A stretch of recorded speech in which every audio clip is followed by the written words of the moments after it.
Brent. Go secure. Go. The Syndicate is real, and they know who we are. You need cooling. A rogue nation, trained to do what we do. An anti-IMF. They're coming after us with everything they've got. Oh boy.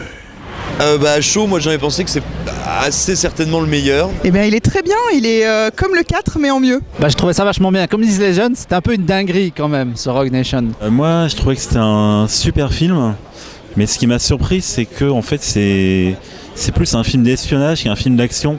Donc là c'est pas compliqué, Macquarie explose quoi, il se fait plaisir.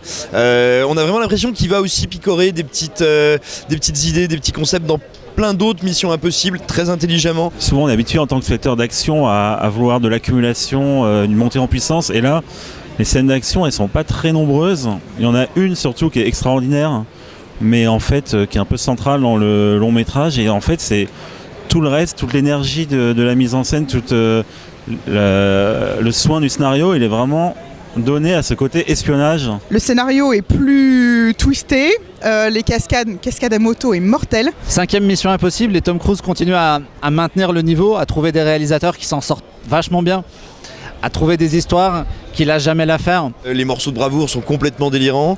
Il y a un vrai personnage féminin, je crois que c'est quasiment la première fois dans un des Missions Impossibles avec Tom Cruise, enfin dans un des films, un vrai personnage féminin qui fonctionne. C'est vraiment hyper bien écrit.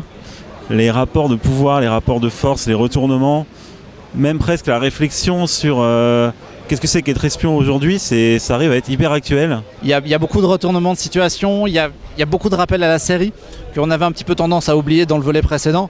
Là il y a des masques, il y a beaucoup d'espionnage, on ne sait pas de quel bord sont les gens, tout le monde a des plans. Enfin, franchement moi je me suis régalé pendant 2h15, j'ai pas vu le temps passer une seule seconde. Et non, les personnages sont vraiment crédibles, il est très très divertissant. Petit à petit, le film, tout en restant très spectaculaire, très intense, va muter pour revenir un peu, on va dire, au code génétique de la saga, quoi. Quelque chose de plus resserré, de plus éminemment centré sur le cinéma d'espionnage.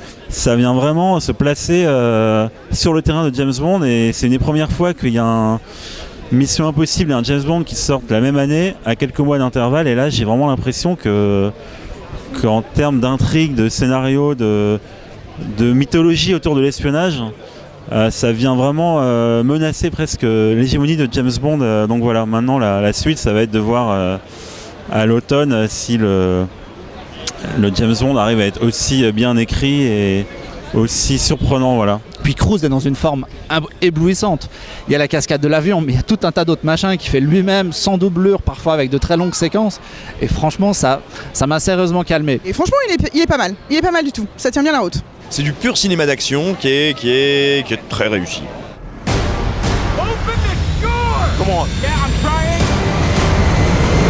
Benji, open that door right now! Oh my God!